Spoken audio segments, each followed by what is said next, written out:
All right, so now we're going to take a look at the bones of the lower arm, the ulna and the radius bone. So what I've got laid out here before you are obviously both of them together, and they're pretty simple. I'm not going to go into a lot of detail here because they're pretty much just tubes. Now we've got the radius here, right, and with that carpenter's nail head to it, that blunted sort of cylindrical head that goes into the capitulum. Right in through there with the cylindrical body. Notice there's a little bit more openness to that. And then we have the ulna, which is that trochleal area, which has an opening kind of mouth to it with the joint that I'm showing you here. That makes up the bottom part of the olecranon with the epicondyles, the lateral and medial, and then the head of the ulna makes up the latter part of the, what we commonly know obviously as the elbow in through here. So they're pretty easy to draw. They also pronate and supinate. That's pronation when we have thumbs down, like in Roman times, and supination when we have thumbs up. The live and die, die and live, or down and up. And so that's the great action of the radius and ulna. The radius turns on the thumb side and comes over with the humerus not moving at all. So it's pretty fascinating how we can do that. Now it's got an opening in through here, and in between there is interosseous material or ligament tissue. So that overturn, that supination, or excuse me, pronation is important in torquing and twisting of the arm. So let's draw a little bit here, and we'll draw just to get a feel for the bone. Very simple tubes, cylinders with a little bit more of a curve in the radius and a little bit straighter in the ulna, with the ulna head being very interesting towards the olecranon with its opening, its kind of open mouth position. And then the bottom of the ulna too has what we call the styloid process, or what I call the ulnar P. You can feel it on the ulna side right there. You can feel that styloid process. It's very bumpy and it protrudes out, and so you know that that's always the ulna, and the radius will always be on the thumb side. So as it pronates, it turns over to give you that torquing action that we can get with our lower arm, and yet our humerus can stay in its same position. We don't have to move all of our upper arm to get a pronated turning, torquing position. So pretty much a simple cylinder tube with some sleekness to it, drawing the top of the ulna that makes up the olecranon of the elbow in through here. And so it's round with a little bit more of a squarish off top, and then here's where that little mouth is. We see a little bit to the side of it. See it right in through there? Curves around that trochleal area of the humerus. It's kind of a spool. So it's kind of more of a mouth or a U shape into a spool type shape that works particularly well. So we'll get in here and draw a little bit more specific to it here, and then we'll open up that bone and draw a little bit more of the rocky crackiness, a little bit cubic in through here, box-like with a rounded top, fits in nicely in through the under part of the olecranon in through here. And again, that mouth, notice again that's distinctive sort of dinosaur opening in through here. So it's got a C shape, and then it wants to just slide across. It's like it's chewing, like a dog chewing on a bone, or something that's biting something round. So we have that ulna fairly straight, just a little bit of curve closer to the head and through there. Now, as we work with the radius here, we're going to notice now it has a more cylindrical top to it, like a dish, or I like to call it the carpenter's head, carpenter's nail. If you look at a nail, it's got a nail head like that, a flat kind of head that's a disc to it, and then it comes out into a type of just a blunt movement. Now it's moving outward and then up a little bit too as well. There's a raised portion. You can see if we put something underneath just like that, see how it slides right underneath. So there's a little raised quality upwards, not only separating outwards from the ulna. You can see the opening there.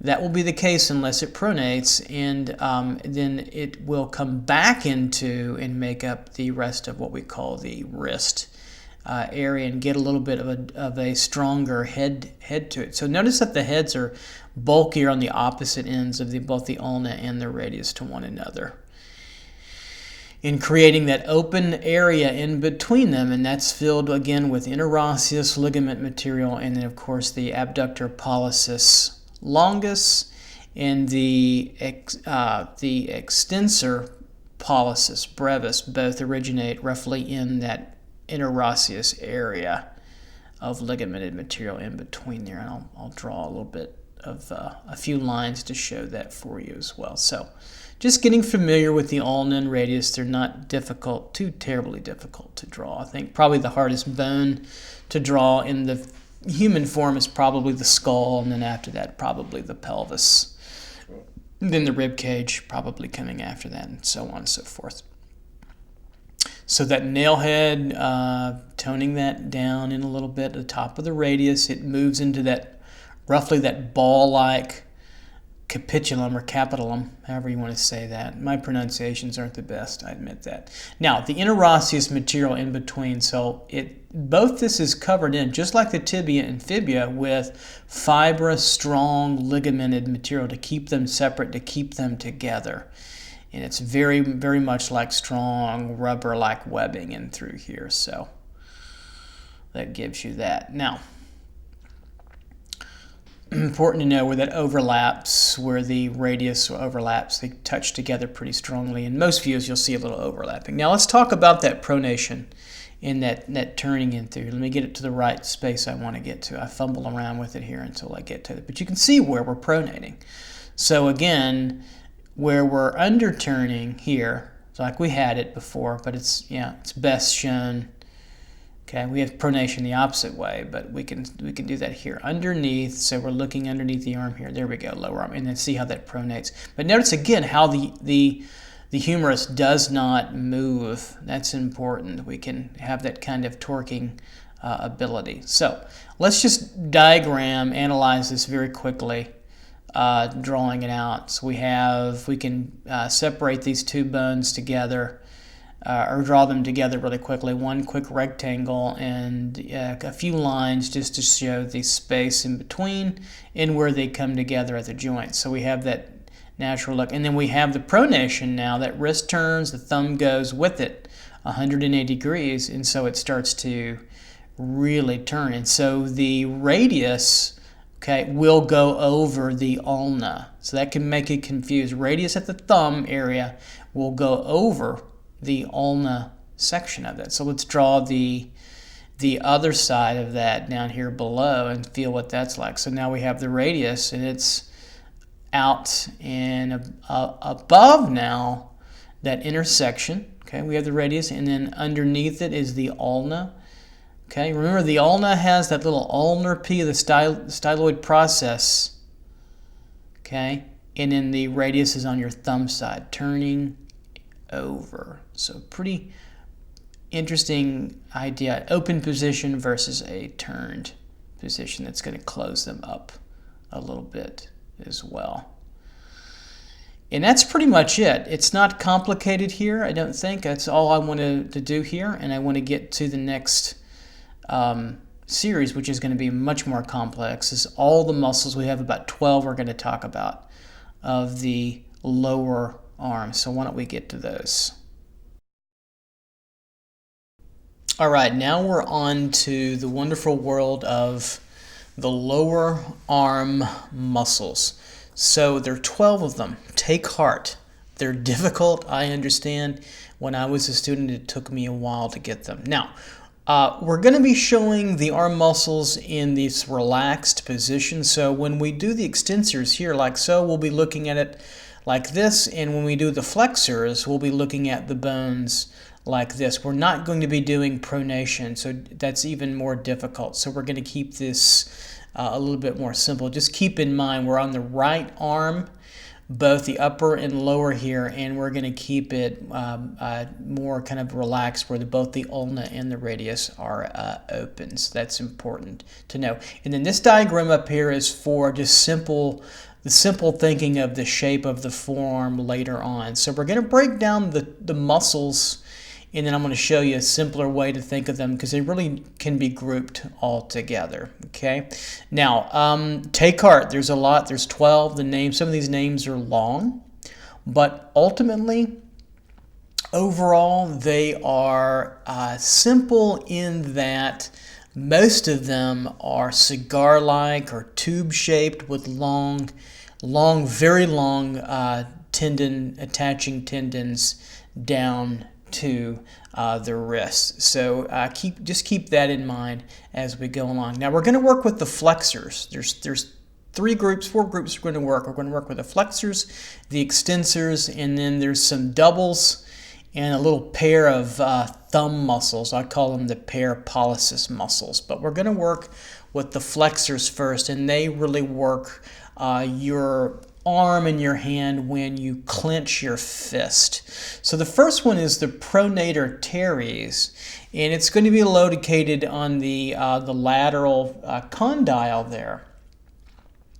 And it's going to be, most of these muscles will be going at a diagonal direction, but they all originate roughly in that the lateral epicondyle area of the humerus there. So the Pronator Teres is the first one. It's the shortest one that we're going to look at. Now, there's several other muscles that are deeper than the ones we're going to draw, but we're going to work with the most superficial, the ones that I want you to know more than deeper ones. So originating there and then cascading across the ulna and across the radius. So a little bulgy muscle in between the joint there to give that some fullness and to help with pronation of the muscle form. So this first one is called the Pronator Teres. Pronates, and it's a more rounded kind of muscle. Pronator Teres in through here. So there's a lot. Remember, we're working with the flexors. So all these muscles, if you squeeze your fist and make a fist and flex those forearm muscles, these are what the flexors will do. And this first here is the Pronator Teres. So the names are tough and long. If you don't believe me, I've got a cheat sheet in front of me here, so make sure I get them pronounced as best I can. I've memorized them and forgotten them, and memorized them and forgotten them for years, but the shapes I understand really, and where they originate, understand particularly well. And again, I want to encourage you to learn their names. You want to learn their names. You want to learn their form especially, and where they're located, where they originate, and where they go to. But at some point in time, don't be embarrassed or shy about forgetting some of these names, and that's okay, very much okay. So what I tried to do is take a few breaks here and slow it down so you can see it, so I can describe a few things. But again, originating now on that lateral epicondyle over and through there. So we have the radius side and the ulna side into here. Now the next muscle we're going to work with is going to be the flexor carpi radialis. So it moves from that epicondyle laterally all the way down and over, and will attach in a long, beautiful, elegant tendon more on the thumb area side, really the first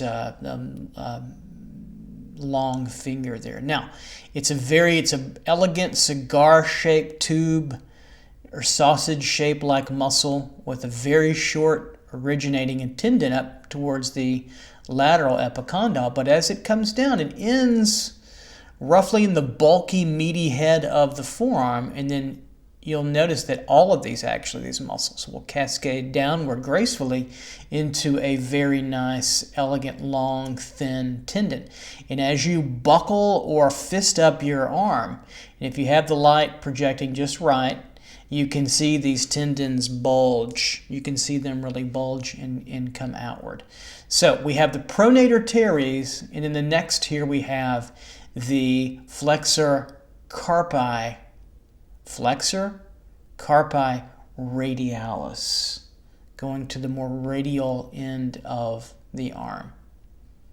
Carpi working with the carpals in through here. So let's get this nice and more cleaned up, as you can see that. And they bulge together. Some are overlapped over others. But you can think of them, we can think of them later on as much more of a simple grouping. And you'll think of that almost always unless you get some flexing in the right light with the right model. More male than female, but not always. Female athletes are very well defined here as well, bodybuilders and etc.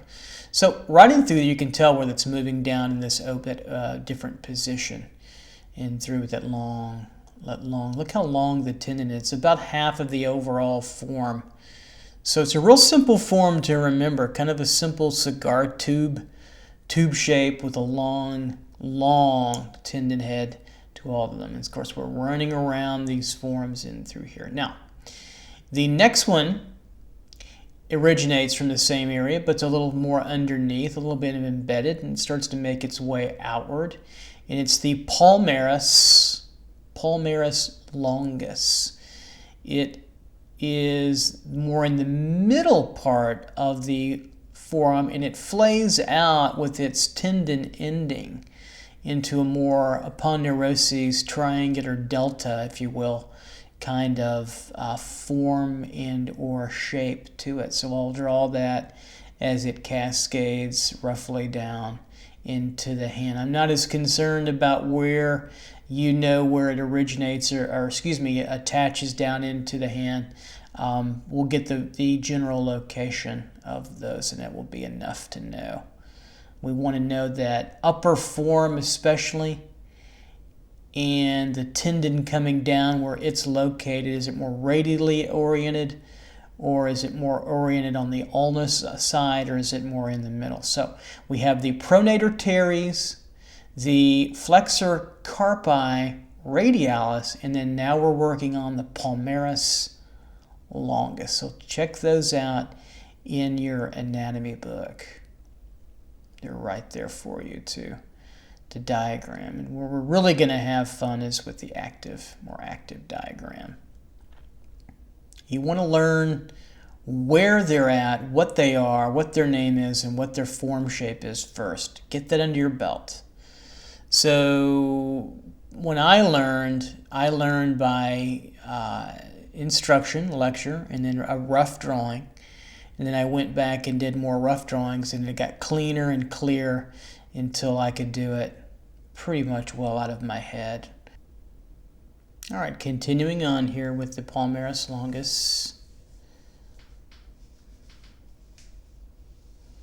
So now we've got the next bone, which is a contour bone on the lateral side here, the flexor carpi ulnaris. It's on the ulna, so it's wrapping around on the ulna, attaching to the medial epicondyle, coming around and giving us more contoured expression of that outer part of the lower forearm there, because it wraps around the ulna pretty good on the other side of it too as well. So it's a bulgier muscle, a thicker muscle in this case, and it's got that beautiful short tendon connecting to, and then we get that outer contour, and then it's got that long tendon coming down to more of the end of the ulnar styloid process as well.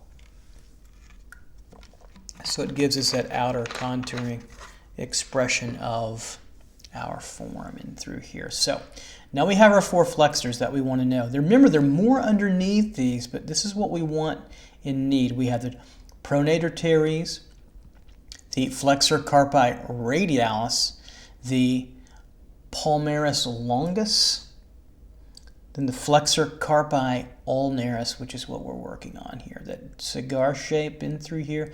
Notice they're all about the same size and shape. The action and activity of the hand and the fingers happens in the forearm. That's where all the triggers are. That's where all the mechanisms to move your fingers generally come from in that area. And we'll see on the extensor side, or the above view of the arm, if you suppose where it's not underneath, I suppose that's the best word. We'll see when we get to the hand proper, we'll see those tendons bulge out as well, and they can be very active. If you wiggle your fingers and you look at your muscles, you can tell that they're from the forearm. So this is a rounded form over a round. This all gives a kind of rounded expression. The wrist, however, because of the hollowness of it, is a more square expressed form. So rounder in the form, bulky, roundiness or egg-like form, and then the lower arm to the wrist is block here. And of course, we have muscle underneath all that. Now, we'll give this a little striation to make this a little nicer looking. So remember, we're not getting all of the muscles of the forearm. We don't need all of them underneath. There's the mini-me and other longus and brevises, but we'll only get what we need out of what we need for drawing. All right, so now the Brachioradialis and the Extensor Carpi Radialis longus. How about those? So these two muscles originate up in the humerus, and they're going to give bulkiness now. They look pretty much like one muscle, but they separate slightly into two, and they give that radial area more fullness. So they originate right up in through here and they come down, and they're really pronounced when we pronate.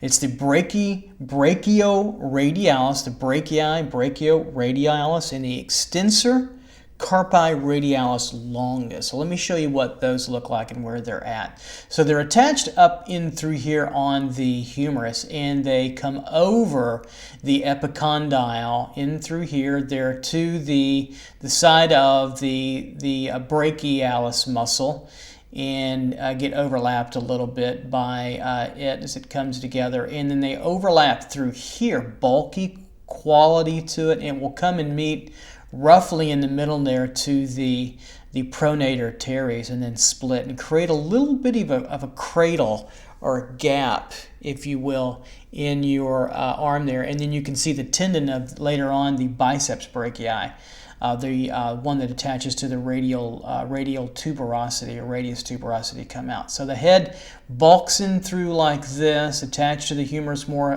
to the lateral edge in through here, and then we'll begin to just kind of fill it in.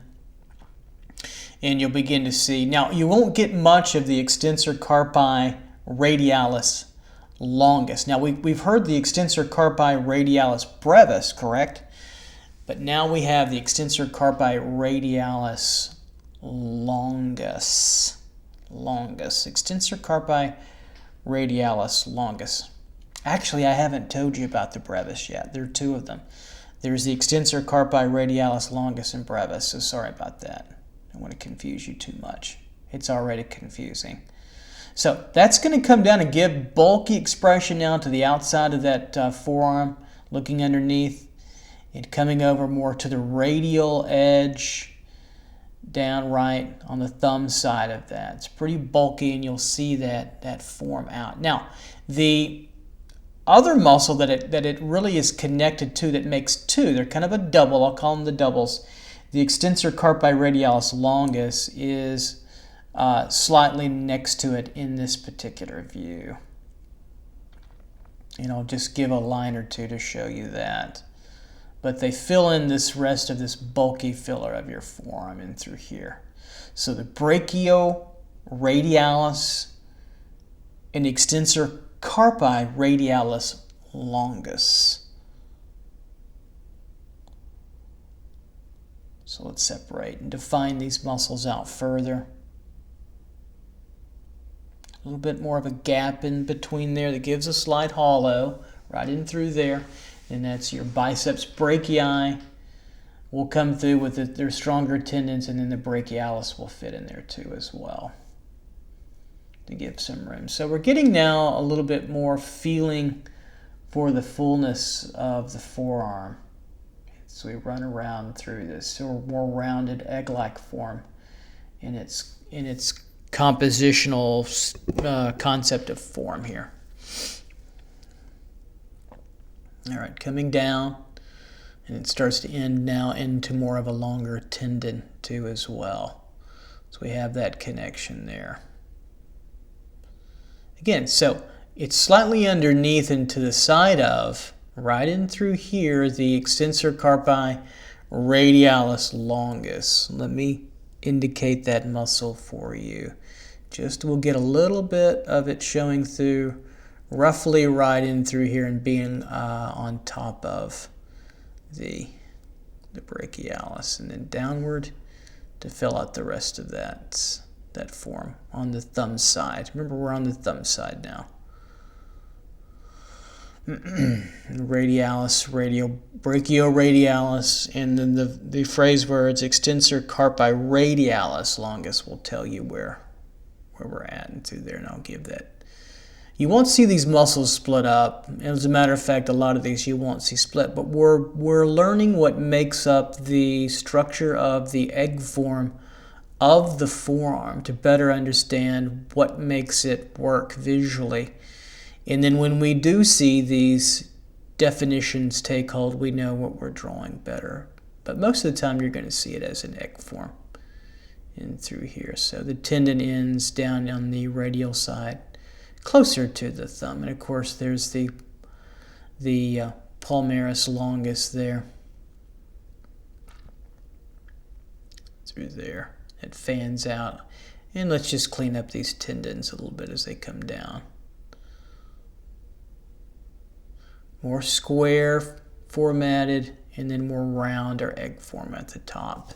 You can see how it's not symmetrical, that the brachioradialis is more dominant and high in this position, and the flexor carpi ulnaris is lower.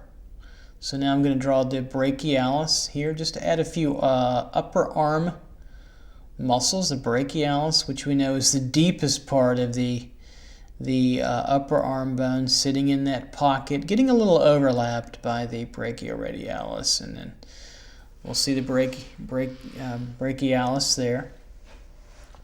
And of course that we know on top of that will be the biceps brachii, the double-headed dominant bone of the front of the arm, the anterior part. And of course it attaches up on the coracoid process and the top of the glenoid cavity through the inner sulcus coming down. So we'll draw then just where they originate a little bit. Deltoid coming over, cascading into the deltoid process. We have that deltoid in through there a little bit to see that. And of course then we'll draw the biceps out a little bit on top of the brachialis here. Move into a head here just to give you a picture how all that works. When we do dynamic diagramming, we'll do it all. We'll do it all together. I'll do the hands next after this video, and then we'll do dynamic diagramming. And guess what? That's all of the anatomy. We're almost there if you've been watching everything. So right now I'm still in the process of making, and then of course years from now, after 2019, you'll see it posthumously after the making of it. So there's the bicep with the deltoid on top of the bicep. And of course the pectoralis sits in there too as well.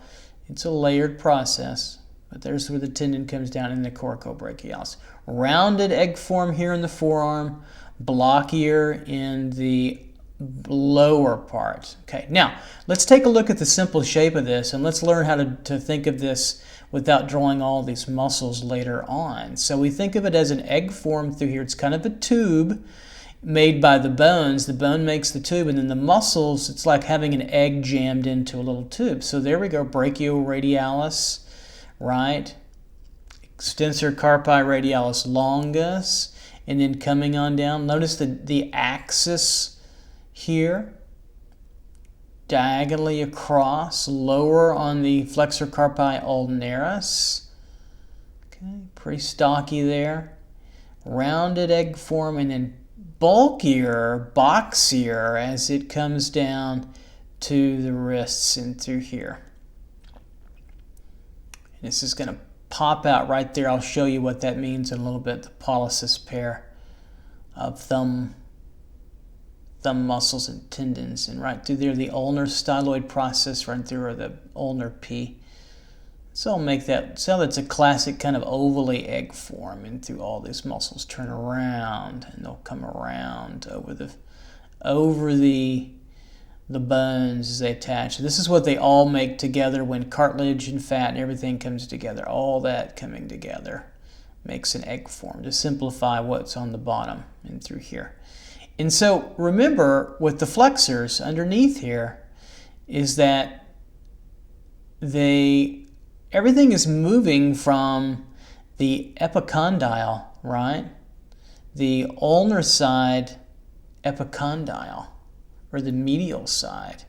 And they help in flexing, fisting, making a fist. And again, this part is square with the wrist. So we've seen that. We've seen the other so rounded through there, but then squared off and flatter. So I conceive of that more as a flatter box shape. Everything originates here and comes out generally at more of a diagonal. The Pronator Teres, the flexor Carpi Radialis, the palmaris, and then the flexor Carpi Ulnaris all have a slight diagonal movement because of where we're at with the epicondyle. Now we're going to go in this position. So we're going to go with the extensors here, and we're going to put them with the thumb out as we look next. That's going to be our next move. Let me finish up, make this diagram a little bit stronger in through here. We can see that biceps brachii, the head, the tendon coming down to the radial tuberosity, and then on top of the brachialis on the ulnar side and through here. So you get that view, nice head view of that. Still makes a divot and a hollow right through there.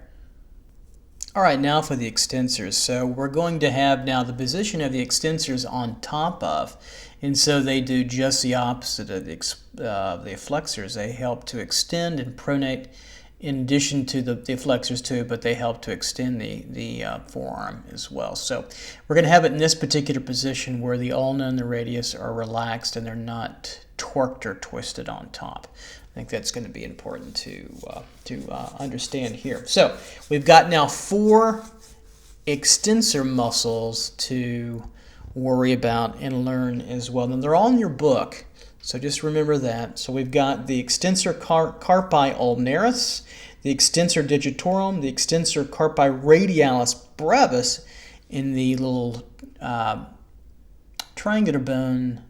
muscle, the triangular muscle, the aconius. First one we're going to put on is Extensor Carpi Ulnaris. Okay, so we need to put on the flexor Carpi Ulnaris. So we're going to put on the same muscle on the outer edge here, right next to it on the other drawing. So we need to include that. So it's going to be included now. It's just flipped. So we need to include that. There's the ulna there, ulna to ulna, radius on the outside of these both. So that's why we have to put the flexor Carpi Ulnaris first. So we've already done this muscle. Now you get a different feel for it. We get to see more of it and see how bulky it is in through this area. Nice and bulky and larger than you think over and through here. So this is getting a feel for everything. Now pulling this way with the extensors, because we're doing the extensors now, even though this is a flexor here to first get started. So the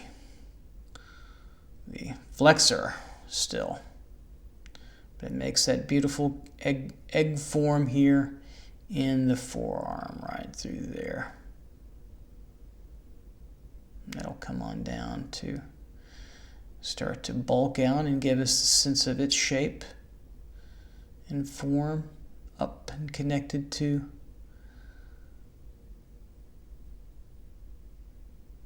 there we go. Okay.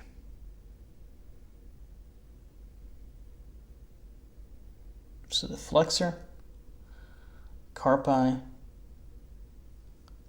ulnaris, the last one we did with the flexors. Tendon down through the ulnar side here, all the way down. We've seen that. You know, once you start to get a feel for these forms, cigar-like shape, tube or torpedo-like shape, a very short tendon for the origination, and their attachment is very, very long. And we'll clean this up a little bit, make this more of a clean read. And through here, take a little stronger, darker tone. Finish this out. These give expression to the expansion and contraction of the muscles in the forearm, as well as flexing, extending, and then moving doing the work of positioning the fingers, giving action to those fingers as well.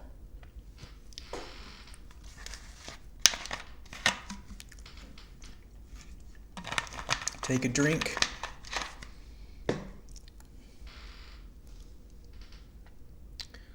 So now as we're working across here, we want to realize that we're turned here.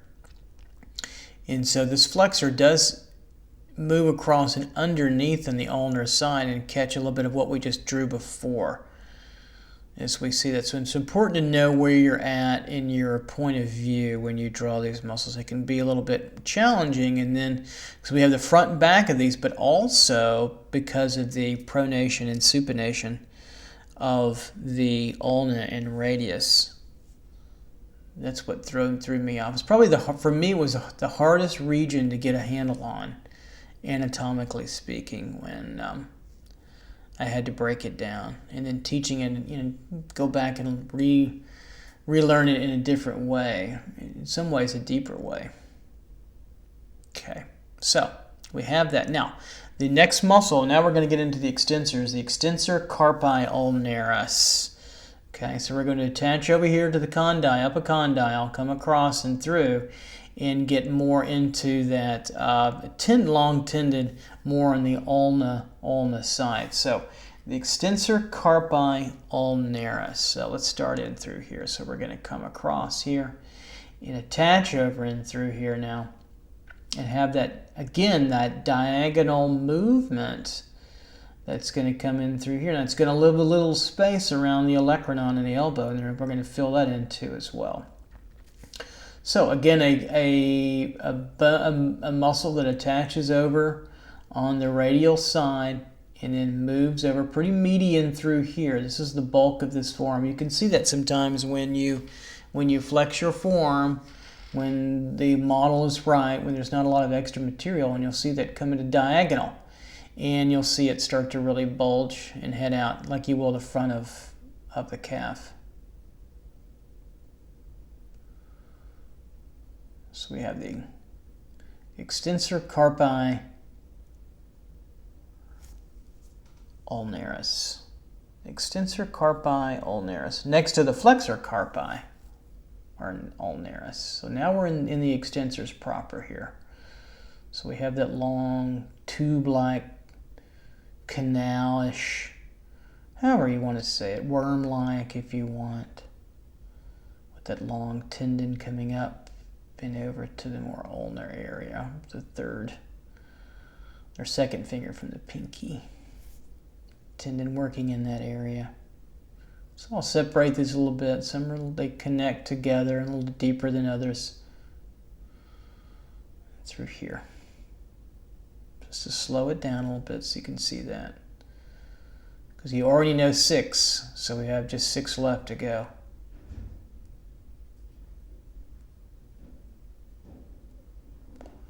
Giving it a little bit more expression this way. Turning it around. And again, the top of the forearm here on the extensor side is also rounded as well too, quite round.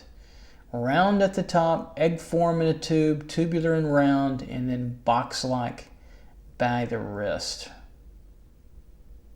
Of course, and it gets narrower as it gets down to the wrist, and it's pretty obvious, but it also gets very box-like. Long tendon coming down here.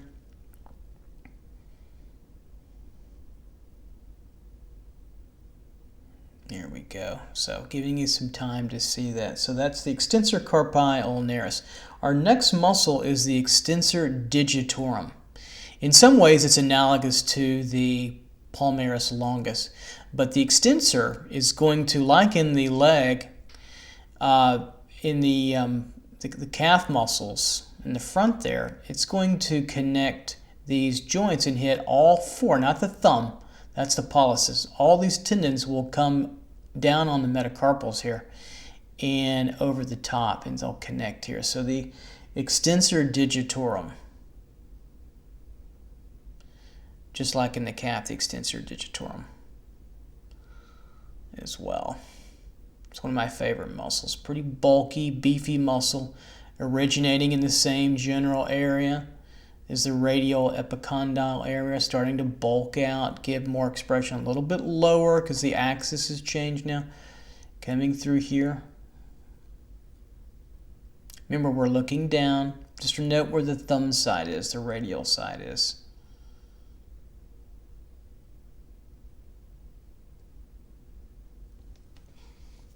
So the extensor digitorum, if you wiggle your fingers with your palm down and your hands, top of your hand visible, you can see them move quite a bit. Wiggle your fingers, point at them, and you can see them on the top of your hand. Those tendons, those are controlled by the extensor digitorum.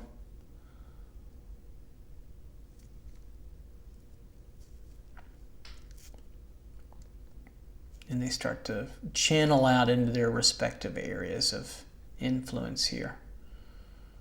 Extensor digitorum.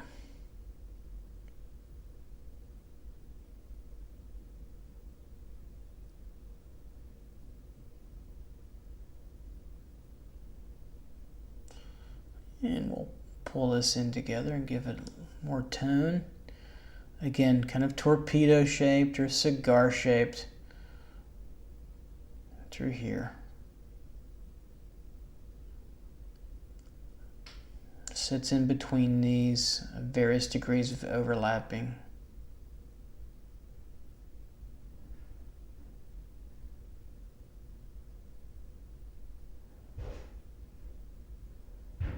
And we'll get this running around here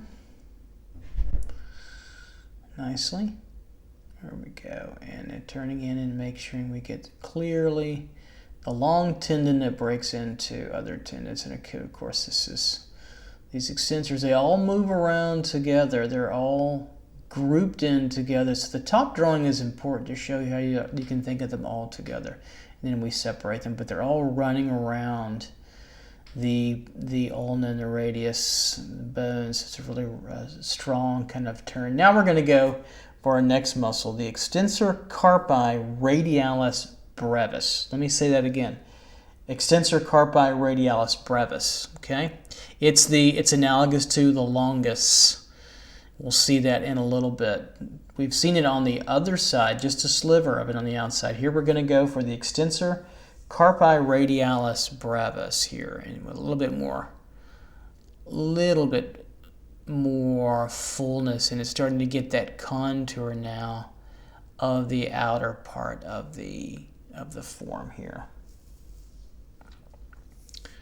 And on top of it, and then connected to the humerus, will be the brachialis and the extensor carpi radialis longus. This is the brevis, the shorter head to it, right in through here.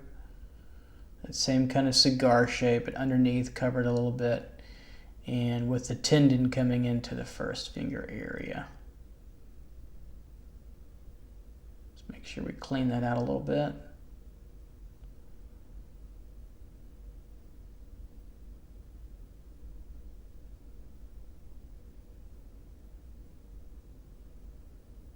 There's so much to know in a drawing, in drawing and painting. If you're working with the figure, there's quite a bit to know to various degrees and through here. So we have the tendon area and through here, and again, there's deeper muscles underneath these areas, but we're going to keep it simple as much as we can. And of course, this squares out a little bit further in to here. Now, I've got a little raised area as the thumb ends in brown, and I'll talk about that in a moment and why that's going to be, why that raises out. And I'll talk about those muscles in the tendon in just a little bit. So now I want to move to the brachioradial. Well, no, I'm going to move to the anconeus right in through here. So this, sorry about that, this little triangular muscle that connects and attaches muscular-wise the olecranon here and the ulna right in through here. This little area is called the anconeus muscle, and it's basically a triangle. I've already drawn 2/3 of it just by the muscle forms that we see, and then in between, right in through here, it covers up the elbow mostly, or the ulna mostly. Right in through there, you can feel it. You can feel a little bit of it. Oops, excuse me. You can feel a little bit of it there. And it fills in that space gap with actually a little connecting muscle helping to flex and bend that elbow even further. That's the anconeus extensor, or just the anconeus muscle through here. There we go.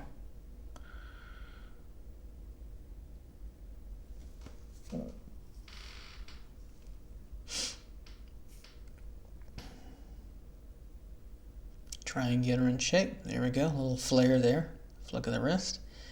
And we see it now right in through there, that triangular form, fitting nicely into that notch. Now we have ready for the brachioradialis and the extensor carpi radialis longus, which will go on top of the brevis. So they're both located here on the humerus, underneath and below the deltoid tuberosity, and through here and more on the lateral side here. And they're going to be torquing over, coming on over a little bit. So we can see them underneath. Now we're on the opposite side. So the brachioradialis and the longus. So I'm going to draw them both together here, and you'll see them, and I'll just separate them a little bit with the brachioradialis on top. And they make that classic connection between the, it's probably I'm probably a little long with it in terms of where it's at with the humerus, but it'll be acceptable enough.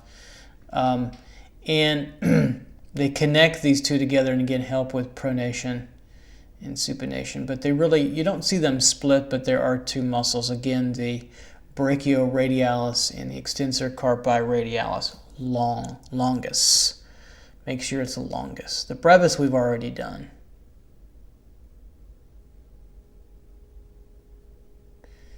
And it's going to come over and attach to the radius, both of them.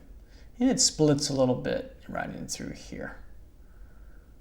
There we go. It's a nice split. You can see the split there a little bit, and the split here and through there. And you'll read it as just one bulky form through here. And then, of course, what's left later on is that area of the above the anconeus, the tendon of the long tendon, large and strong tendon of the tricep, and then the triceps will fit through there. So we'll put on the bicep, the deltoid, and then a little bit of the triceps as well. I think I draw them a little bit shorter than they need to be, but they can be extended a little bit longer.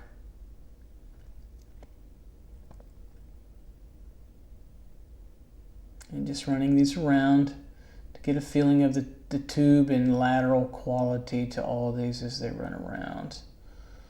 There we go. So the brachioradialis and the extensor carpi radialis longus right in through there. How about that? Guess what? There's only 2 more to go. And they have to deal with the thumb, and I'll show you those in a moment. So we have the deltoid process there, or the deltoid tuberosity actually. So let's put the deltoid on, and then we'll put on the trapezius too as well, maybe just a little bit of the bicep that we might see. So deltoid roughly coming over across over the humerus, over the tricep a bit, right in through there. It's probably a little long for either the brachioradialis and the tricep, but I'll correct that later. The deltoid could be pushed up a little bit, probably. and the triceps will fit. Remember, off the humerus there, and then there's off the scapula, which I won't draw, but their heads will be here, just to give you a sense of how that fits together. When we do dynamic diagramming, we'll do more of that in active, but the triceps area will be here.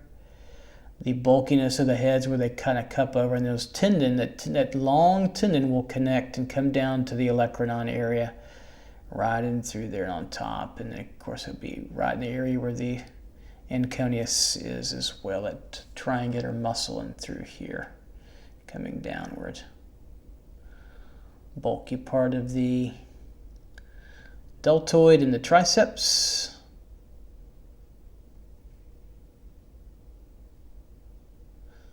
Give this a little bit of a striation.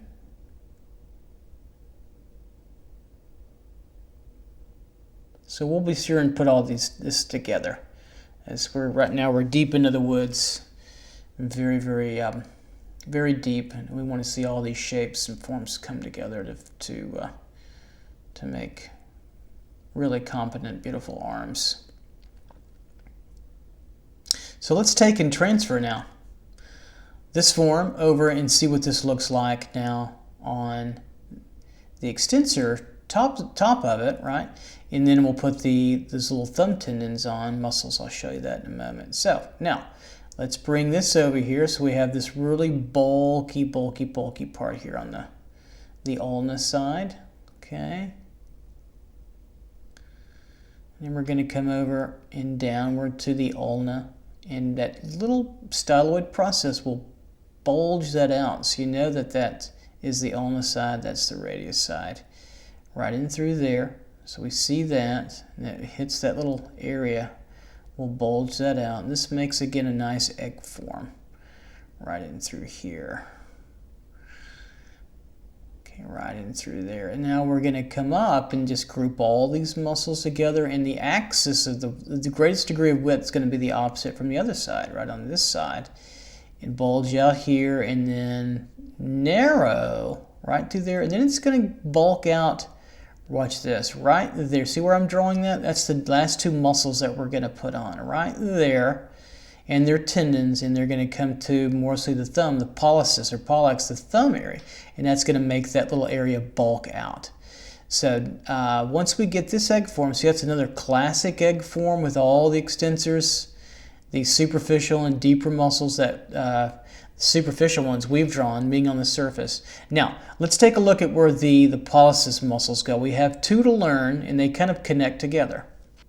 And so those muscles are the abductor pollicis longus, starting in through this area, and the abductor pollicis longus and the extensor pollicis brevis. They both start roughly in this middle section, and in the interosseous material there, and move over. It's a little bit of a bulk in through this radial side, and then their long tendons will move to the thumb area. So they're connected together right in through there, and they give a little bit of bulk to the radial side, or the thumb side of our wrist area. So those two are you can think of them really as one, because they look like, you won't see them split, but it's the abductor pollicis longus, the extensor pollicis brevis, and this is what they look like when they're combined together.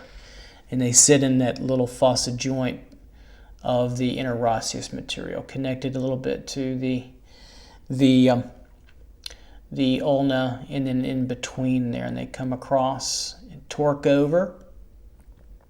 They remind me a little bit of the Brachioradialis, extensor Carpi Radialis longus area above there.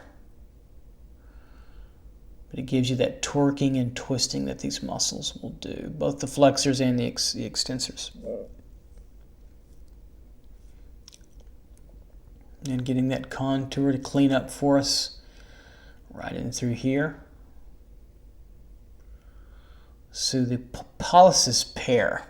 Abductor pollicis longus, extensor pollicis brevis, and of course they get us to the thumb area in through there, and I'll just leave it basically at that. Clean up these little muscles and their long tendons to come over in that area. Connecting on through here. And getting a little bit of the contour to finish out on the ulnus side there. Finishing all this, round these out. Keep these rounded and they'll work out for you. So as important as these drawings are, what's above them, these little simple diagrams of the egg forms, can be very important too. What you'll really remember is that they're egg forms, and if you need to come back to reorient yourself to these muscle forms, you will. But once you have them under your belt, you'll remember them roughly, especially their form with your names. You'll probably forget. These are some of the more difficult names. There are 12 we want to know. So this trapezius here, that deltoid's a little bit long. No big deal. The trapezius would connect up and through here. We'll get a more accurate read when we really put it all together, but not bad. Their head but through there. Should be up a little bit higher.